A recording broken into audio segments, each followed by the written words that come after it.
Baiklah, Assalamualaikum warahmatullahi wabarakatuh. Perkenalkan Bunda, nama saya Tiara Agnesia dari kelas 3B, Prodi Etika Kebidanan. Di sini saya akan melakukan tindakan kompresi bimanual dan aorta.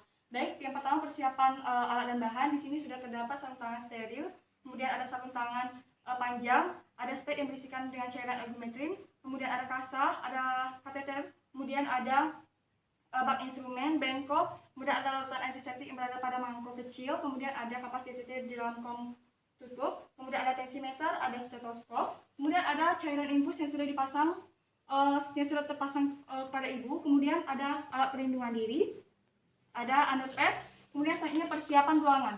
Ruangan dalam keadaan tertutup dengan pencahayaan yang cukup, kemudian persiapan pasien menyetujui dan mengetahui tindakan yang akan dilakukan. Baiklah Ibu, selamat siang, perkenalkan saya Bidan Tiara yang bertugas pada hari ini di ruangan Ibu.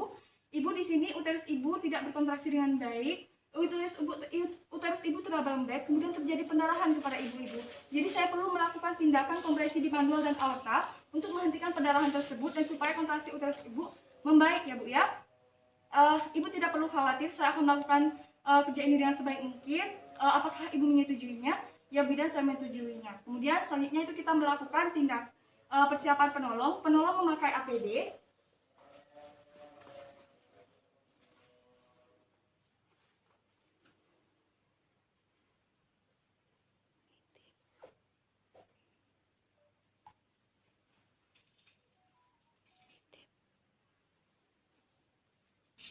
Kemudian selanjutnya itu mencuci tangan dengan teknik lembaga cuci tangan di bawah air mengalir dan menggunakan sabun. Kemudian mengeringkannya dengan handuk bersih. Setelah itu memakai sarung tangan steril.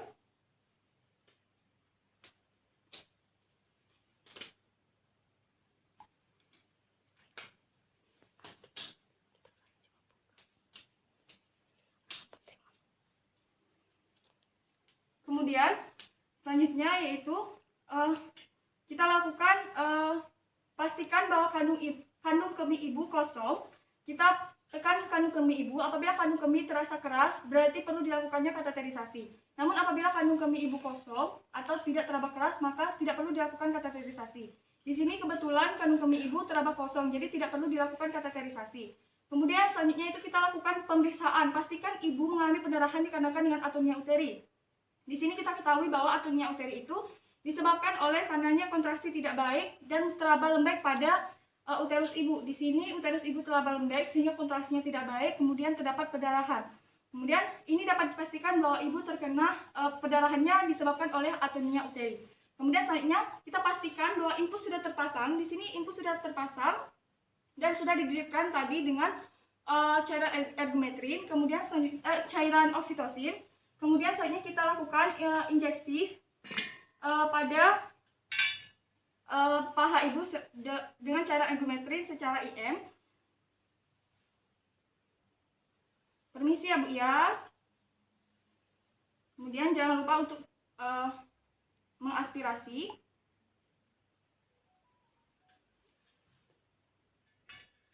Baik, setelah kita melakukan penyuntikan, kemudian kita lakukan tindakan kompresi bimanual interna.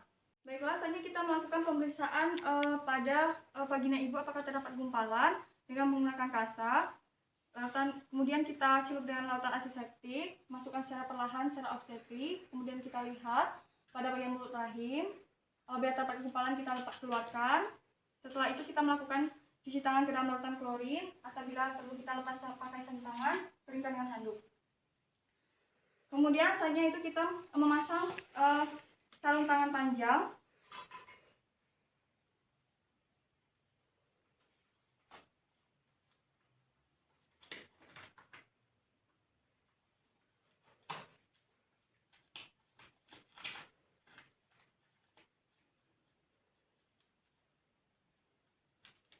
Setelah kita memakai sarung tangan panjang, kemudian kita celupkan ke dalam larutan antiseptik. Setelah itu kita masukkan ke dalam lubang vagina secara obstetri. Masukkan. Kemudian setelah sampai ke dalam, kepalkan tangan kita ke arah fornix anterior dan dorong segmen bawah rahim ke arah kardio anterior. Kemudian tangan yang satunya lagi berada pada dinding abdomen. Kemudian lakukan bimanual interna, yaitu dengan mendekatkan tangan yang di luar ke gumpalan tangan yang berada pada kornis anterior. Kemudian selanjutnya itu kita lihat perdarahan, kita nilai perdarahan tersebut. Apabila perdarahan berhenti, maka kita pertahankan posisi ini 2-5 menit dan perhatikan kontraksi uterus. Namun apabila masih terdapat pendarahan, maka kita lakukan tindakan kompresi bimanual eksternal. Kemudian kita lepas sarung tangan panjang. Kemudian kita letakkan pada larutan klorin. Begitu juga kita cuci sarung tangan yang tadi dengan larutan klorin. Kemudian kita keringkan dengan handuk. Kemudian selanjutnya kita melakukan tindakan kompresi bimanual eksternal. Yang pertama yang kita lakukan, kita periksa gumpalan pada mulut rahim. Di sini gumpalannya sudah tidak ada, gumpalan darah sudah tidak ada. Kemudian kita lakukan atur posisi kita sejajar dengan abdomen ibu. Kemudian ketinggiannya juga sama. Kemudian kita lakukan penekanan. Kita kepalkan tangan kanan kita. Kita letakkan pada punggung-punggung jari telunjuk hingga jari kelingking pada pertengahan simfisis dan pusar. Kemudian selanjutnya itu tangan yang sebelah kiri lagi berada pada korpus uteri bagian belakang dan kemudian dorong uterus ke arah korpus uteri bagian depan atau ventral. Kemudian geser perlahan-lahan tangan kanan atau tangan yang dikepalkan tadi ke arah uterus, ke arah fundus, kemudian supaya telapak tangan dapat menekan uterus ke korpus uteri bagian depan. Kemudian lakukan kompresi bimanual dengan menjalankan atau menekan dinding abdomen ke arah belakang dengan menggunakan telapak tangan kita. Kita lakukan kompresi, kemudian kita lihat perdarahan. Apabila perdarahan masih berlanjut, maka kita pertahankan posisi ini 2-5 menit dan perhatikan kontraksi uterus. Kemudian apabila perdarahan sudah berhenti, apabila perdarahan masih berlanjut, maka kita lakukan tindakan selanjutnya yaitu kompresi aorta abdominalis. Kemudian selanjutnya yaitu kita lakukan kompresi aorta abdominalis. Yang pertama yang kita lakukan yaitu kita atur posisi kita secara telentang dan berada pada sisi kanan ibu, kemudian sejajar dengan ketinggian panggul penolong. Kemudian selanjutnya yaitu kita raba pulpasi arteri femoralis ibu yang berada pada lipat paha dengan menggunakan ujung telunjuk dan jari tengah.